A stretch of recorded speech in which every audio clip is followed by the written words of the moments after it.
So my name is Victoria Tischler. I'm Associate Professor in Behavioural Sciences at the Institute of Mental Health at the University of Nottingham. I was particularly drawn to starting in this gallery because I'm imagining Rama living in Turin at the age of 96 in this very sort of dark apartment with the curtains drawn. And for me, that really evokes a sense of thinking about what's in her unconscious mind, and that kind of dark, shadowy side of ourselves where we're not quite aware of what's happening. I brought some of my own baggage to this talk as well. So I brought a bag, a bit like Dan Vo's work, where I've put some things in the bag which are representative of my psyche and my history, my identity. But I'm particularly interested in thinking about Rama as a woman of contradictions. In this gallery we see lots of her very early watercolour works from the 30s and 40s, and I think it's really interesting that she's a woman who was living in fascist Italy, where the role of women was probably to be quite docile and compliant, and here's a woman who wasn't afraid to be shocking and provocative. So we see in these very delicate watercolours very highly sexualised images as well. And images of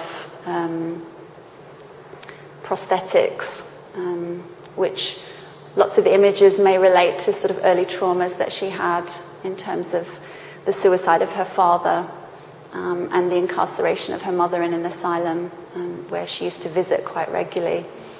And she had an uncle who made prosthetics, so there's lots of prosthetics around the apartment and also orthopedic shoes that she collected. So we imagine her in this apartment with all these items that she collected. And I think the psychology of collecting is quite interesting because we try and present ourselves in a particular way when we collect and display items. And collecting is all about acquisition and the thrill of the chase and completing a collection and displaying things beautifully. And here we have Rama's work in very elaborate frames, but containing quite, on the one hand, quite disturbing images. It's also interesting the way she uses images which may be sort of everyday objects, things like tires and rubber and shoes, which have sort of fetishistic overtones.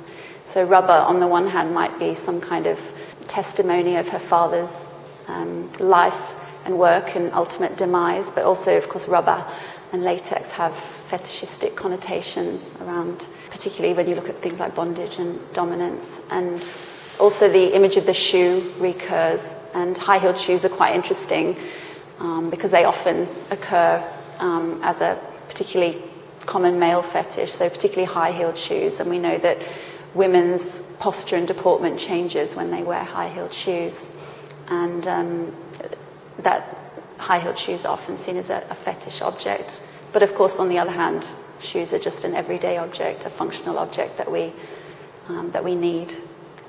So I'm interested in these kind of paradoxes in her work and how these images recur and how she uses them to provoke, but also to document some important events in her life history.